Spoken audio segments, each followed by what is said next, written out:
C'est la finale du tournoi de Kyoto, le jeune prodige japonais de 16 ans Kokoro mène le tournoi avec 4,5 points sur 5 et je suis derrière avec 4 points sur 5, on peut encore gagner le tournoi. Kokoro affronte Sakai Enju en 1900 et s'il fait match nul ou qu'il perd et que moi pendant ce temps je gagne, je peux finir premier du tournoi. Mais attention aussi à Kojima, le quintuple champion du Japon, qui a autant de points que moi et qui pourrait me dépasser sur la dernière ligne droite. La tension est à son maximum et ça commence ici avec D4. Alors, qui est-ce qu'on joue? On joue Pokenpoel Flippy.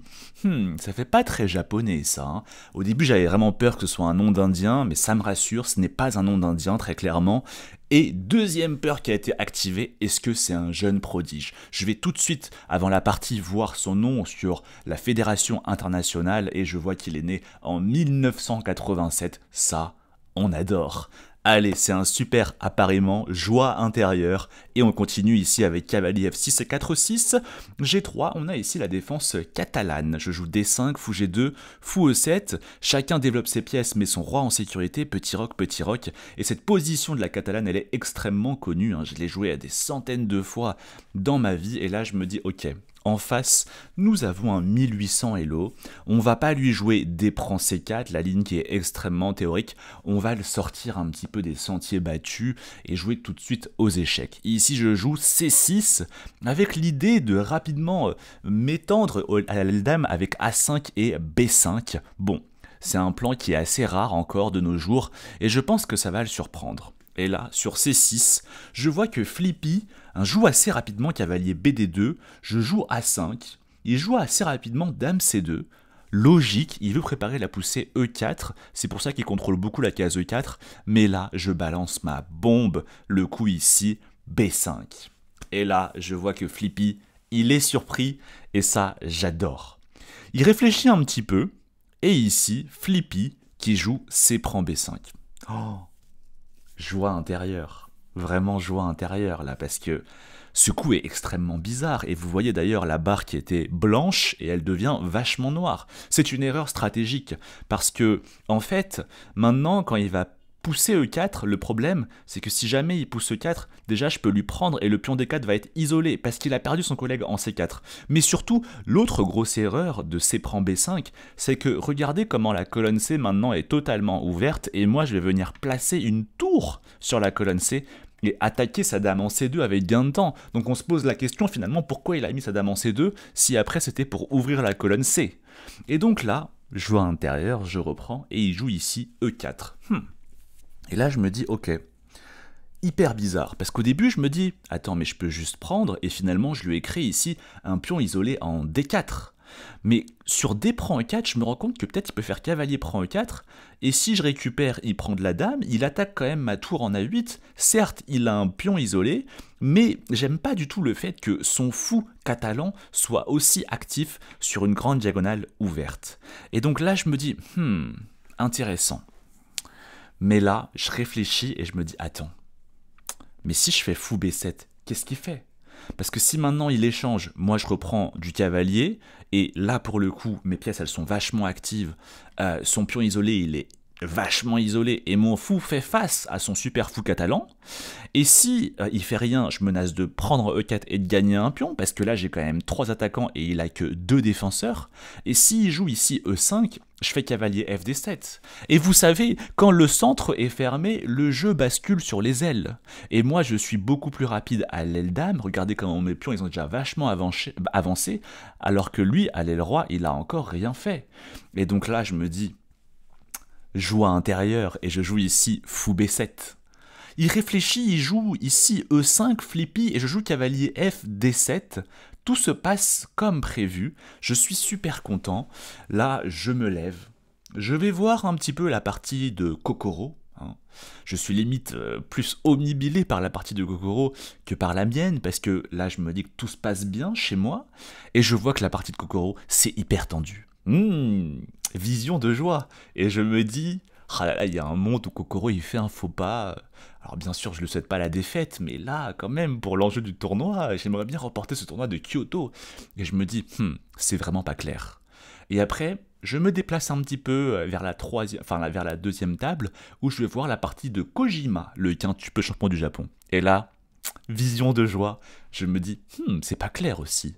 Et là, dans ma tête, je commence à me dire, attends, mais moi je gagne, Kojima il fait nul, Kokoro il fait nul, hop, je dépasse tout le monde sur le fil, et je remporte le tournoi de Kyoto, ce serait magnifique. Et là, je me dis, allez, on retourne à sa table quand même, on arrête de s'exciter, Julien, il faut rester dans le moment présent, il faut pas se projeter dans le futur, il faut rester focus. Donc je reviens à ma table, et là je vois que Flippy, il prend sa main, et il joue cavalier E1. Et là je me dis, attends mais c'est trop bizarre ce coup. Pourquoi comme ça, le cavalier qui est développé, il le met sur la dernière rangée? En plus maintenant la tour F1 elle manque de cases, donc il y a des mondes où je peux faire B4 fou A6 et je lui remporte la tour en F1. Je ne comprends pas ce coup. Là je commençais à me dire mais je vais l'exploser Flippy là, c'est pas possible. Je joue ici KSC6, je développe mes pièces. J'attaque ici le pion en D4 qui est défendu 0 fois, donc Flippy joue cavalier F3 pour défendre le pion D4. Je joue ici tour C8, ce fameux tour C8 qui vient maintenant attaquer sa dame en C2 et il doit du coup déplacer à nouveau sa dame pour pas être dans le viseur de ma tour. Et vous voyez, c'est pour ça que je disais que c'est prend B5, ça m'avait beaucoup surpris, sa dame du coup était mal placée en C2. La preuve, il la redéplace à nouveau. J'enchaîne avec dame B6, j'attaque ici 2 fois le pion en D4 défendu une seule fois par le cavalier F3 et là je vois Flippy qui réfléchit et joue cavalier C2 et là je me dis oh, ce coup est trop bizarre. Je trouve que le cavalier en C2 est extrêmement mal placé, il le flotte, il est défendu par personne, enfin il n'est pas défendu par un pion donc il est un peu instable et en plus il est dans le viseur de la tour en C8, j'aime pas du tout la façon avec laquelle Flippy joue ici, j'aurais préféré fou E3, il développe sa dernière pièce qui n'est pas active, et le cavalier il doit plutôt aller en D3 où il sera peut-être potentiellement, il pourra venir en C5. Et donc là je me dis, oh là là là là, mais qu'est-ce qui va se prendre celui-là, ça va être incroyable.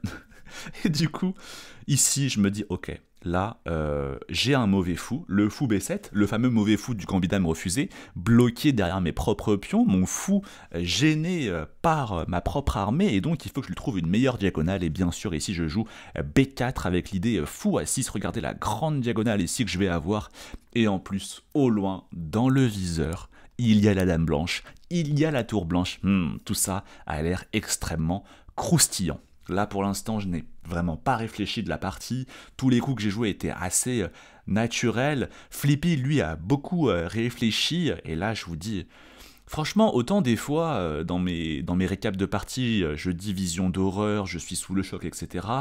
Et pour le coup, c'est vrai, parce que voilà, il y a beaucoup d'émotions dans une partie. Mais là, pour le coup, depuis le début de la partie, là, les 15 premiers coups, il y a zéro choc, zéro vision d'horreur. Il y a juste joie intérieure, joie intérieure, joie intérieure. Tout se passe pour le mieux, pour l'instant. Ici, il voit que fou A6 arrive, donc Flippy joue ici tour D1, et je joue fou A6 pour activer mon fou et attaquer sa dame, et ici Poken Poel qui joue dame E3. Mais là, tout d'un coup, mini vision d'horreur, je me dis, comment je continue? C'est pas si évident. Parce que mon cavalier en C6, on ne sait pas comment l'améliorer. La tour C8, malheureusement, le passage est bloqué. Là, il y a des embouteillages sur la colonne C. Ma dame, elle est vachement bien en B6. Et mes autres pièces, on ne sait pas trop comment les améliorer. Mon fou, il est déjà excellent en A6. Et donc, je me dis, ah, c'est étrange. Je vois pas comment je peux progresser.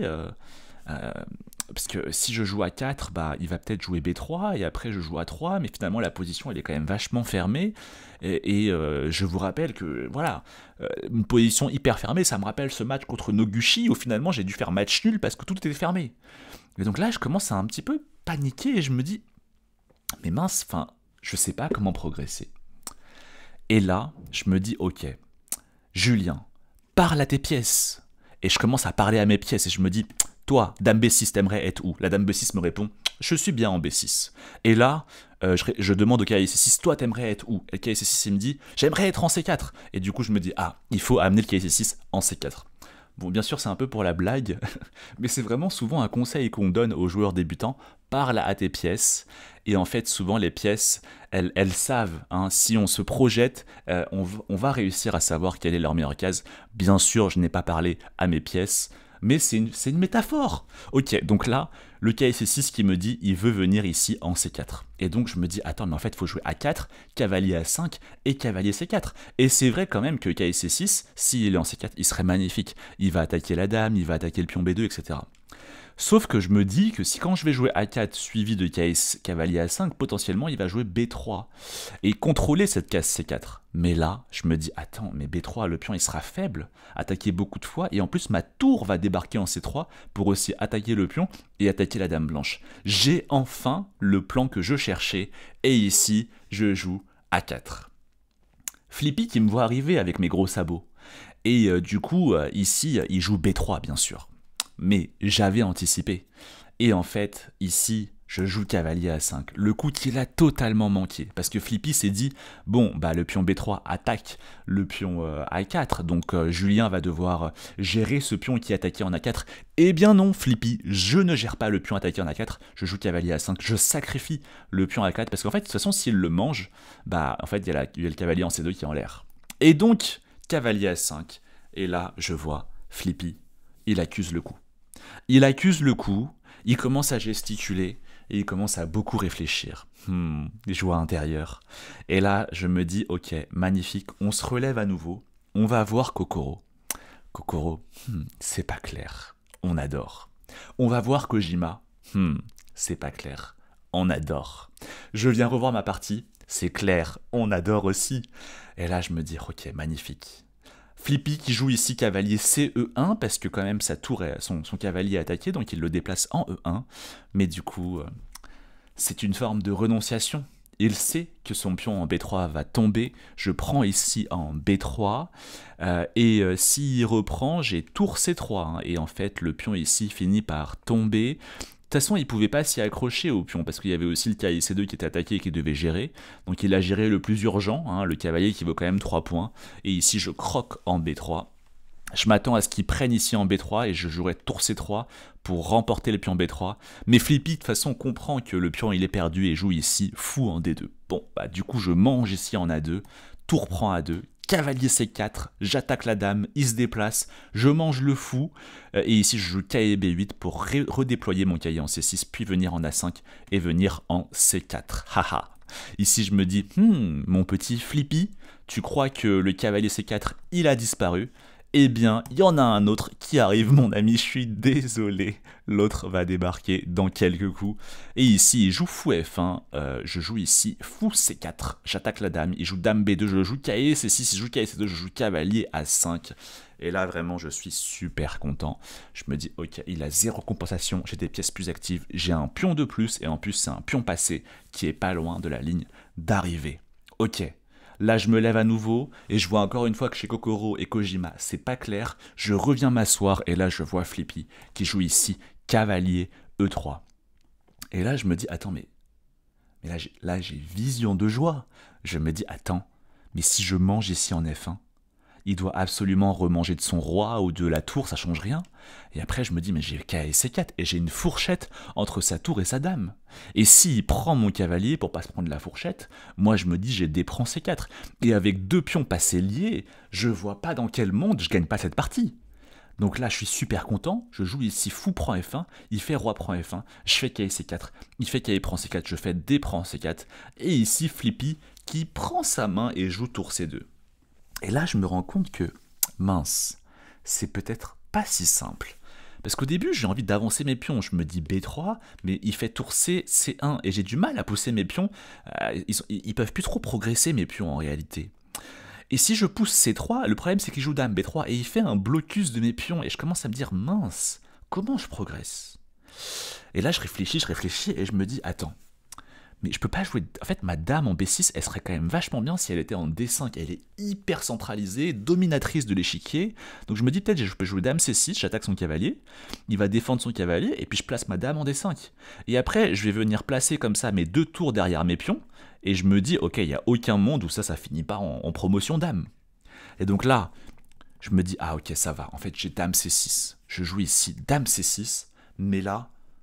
Je suis surpris, je vois que Flippy, immédiatement, il prend sa main et joue D5. Et je me dis, waouh, attends, mais j'ai pas raté un truc là? D5? Il n'y a pas juste un pion qui est en prise ici? Je comprends pas. Je prends ici en D5, mais Flippy joue immédiatement qu'il y a D4 et attaque ma dame. Et là, je me dis, attends. Ah non, mais... Après, je me dis, ah non, non, non, mais en fait, c'est juste qu'il pense être foutu, et du coup, il fait le moindre petit truc qu'il peut pour exister, mais en fait, il est foutu, j'ai l'impression, parce que j'ai l'impression que je bouge ma dame, et ça y est, il n'y a plus rien. Plus de peur que de mal. En fait, Flippy, il a voulu un petit peu faire genre, mais en fait, bah, il n'y a pas vraiment de compensation pour le pion D5 qu'il a donné. Je joue ici Dame G6, je menace de m'infiltrer en E4. Il joue ici F4, je m'infiltre en E4. Il joue Roi F2, je joue Fou C5, je crée ce clouage sur le cavalier D4. Et ici, il joue tour en E2 Flippy. Et là, je me dis, attends. Tour en E2. Tour en E2. Je me dis, attends, mais il n'y a pas de la tactique là? Je me dis, attends, mais j'ai pas C3? C3, parce qu'en fait j'attaque 2 fois le cavalier en D4, il le défend 2 fois, et donc forcément je pense à C3, parce que le défenseur Dame B2 ne défendrait plus le cavalier en D4. Et là sur C3, je me dis, attends, si sa dame il la bouge, bah déjà je peux juste manger le cavalier échec, qui attaquait 2 fois et défendu qu'une seule fois. Donc je me dis, il doit absolument sur C3 prendre ma dame. Là je me dis, je prends sa dame. Là, je me dis, attends, mais il y a forcément une tactique. Mon pion, il a une case de la promotion, et sa tour, elle est encore attaquée. Donc sa tour, je me dis qu'elle va reculer ici en E1, parce qu'il veut sauver sa tour, et en même temps, il veut empêcher la promotion. Et là, je me dis, attends, mais il y a sacrifice de déviation, là. J'attaque une fois le cavalier, qui est défendu une fois. Je me dis, bon, bah, je dévie le défenseur, dame, il mange ma dame, et bah, du coup, le défenseur est dévié, et je mange le cavalier, j'ai une pièce de plus. Donc là, je comprends pas. Je vérifie quand même encore quelques fois la tactique, et je joue ici C3. Flippy qui mange ma dame, je mange sa dame, il joue tour E1 et sacrifice de déviation. Voilà, petit puzzle chesscom pour terminer en douceur cette partie. Il joue ici tour B1, fou prend D4, et là je m'attends à ce que Flippy abandonne, mais il n'abandonne pas. Il joue Roi E2, je joue fou C3, il joue tour E1, je joue D4. Et là je me dis bon, il va abandonner. Mais il n'abandonne pas, il joue Roi D3. Moi je joue tour A8 pour prendre la colonne ouverte. Et ici il joue tour C1, je joue tour FB8, il joue tour B3. Et là je me dis, il pourrait quand même abandonner. Mais il n'abandonne pas. Bon, ça m'énerve pas trop parce que je me dis, bon, bah, il a quand même le droit de jouer, enfin, c'est sa liberté de jouer, hein, donc bon, c'est les. Enfin, voilà, mais moi perso, j'aurais abandonné parce que, enfin, contre un maître international, bah, enfin, il y a vraiment zéro chance là, c'est. Même contre un demi-lélo, j'abandonne en fait. Même contre un 1900, j'abandonne en vrai. Même contre un. Allez, 1600, peut-être j'aurais continué. Mais 1800, j'abandonne, franchement. Donc, mais bon, c'est son droit, donc il n'y a aucun souci. Et je joue ici tour A3 pour essayer de débloquer mon pion passé. Il mange ici en A3, il fait tour C2, je fais tour A8. Et là, je me dis, attends, mais je vais jouer A2 et un dame. Et s'il fait tour A2, je me dis, ah, j'ai une énorme blague qui va arriver. Il joue ici tour A2. Et là, ça me fait rire. Là, ça me fait rire parce que je joue ici fou B2 et je me dis, ah, la tour A2, elle est en garde à vue, quoi. Mais elle est même pas en garde à vue, elle a pris perpète, en fait, la tour A2, là. Regardez comment cette tour A2, avec mon pion en A3, vous voyez, même la tour, elle peut partir, avec le pion en A3 et le fou en B2, la tour A2 est bloquée pour l'éternité. Elle ne peut plus aller nulle part, parce que si elle mange ma tour, je capture, si elle mange le pion, le fou capture, et si la tour va en A1, elle est mangée par le fou. En fait, il a littéralement une tour de moins, et il a une tour qui est en prison à vie, à perpétuité. J'adore, c'est tellement esthétique. Et là, Flippy, je me dis, il va abandonner. Parce que là, la tour, elle est vraiment bloquée, il a vraiment une tour de moins, donc c'est comme s'il avait une tour et un fou de moins, là. Mais Flippy continue, et ici, il joue G4. Bon. Et là, je me dis, attends, vision de joie. Je me dis, attends, mais je vois un finish incroyable de la partie. Je me dis, attends, je peux pas jouer G5 pour le forcer à manger mon pion G5. Comme ça, le pion E5, il est fragile. Je me dis, je vais jouer tour E8 pour attaquer le pion. Et il y a un monde où Flippy, il joue roi E4. Et moi, je lui fais tour prend E5, sacrifice de tour. Et en fait, s'il prend ma tour, je fais D3. Et en fait, le pion va aller à dame. Et sa tour, comme elle a pris perpète, bah la tour peut rien faire. Et si le roi vient manger mon pion, à chaque fois mon pion avance et finalement je fais une dame. Je me dis, oh, le finish serait incroyable. Et ici, du coup, je prends ma main, je joue G5. Il fait F prend G5, je joue tour E8. Et là, finalement, je me dis, non, non, non, s'il te plaît, Flippy, n'abandonne pas. S'il te plaît, n'abandonne pas. Joue roi E4 pour que je puisse placer tour prend E5. Et ici, Flippy qui joue roi E4. Et ici, je joue tour prend E5. Et ici, Flippy qui abandonne. Et d'ailleurs, il me dit ici, je suis désolé d'avoir continué aussi longtemps. Sympa, sympa de sa part, je gagne. Et là, je m'empresse d'aller voir ce que Kokoro a fait. Et là, je vois que Kokoro a gagné. Aïe aïe aïe aïe aïe. Mais Kojima a fait match nul. Kokoro termine ainsi premier du tournoi, je termine deuxième du tournoi et Kojima termine troisième. Le tournoi solide de ma part où j'ai finalement perdu que 3 points Elo, hein. C'est pas la fin du monde, ça va. Donc c'est comme si, là je suis 2307 Elo, donc vous voyez c'est comme si, maintenant je passe 2304 Elo, donc c'est pas la fin du monde. Demain je vous ferai une vidéo pour vous expliquer un petit peu ce que je retiens de ce tournoi et les décisions que je prends après ce tournoi. Mais déjà, j'aimerais vous remercier énormément, vous tous, qui ont regardé, qui ont suivi avec moi ce tournoi. J'ai du mal à croire hein, que le premier match, en 4 jours, il a été regardé par plus de 130 000 personnes, alors qu'il s'agit d'un simple récap de partie d'échecs. Vraiment, ça fait extrêmement plaisir.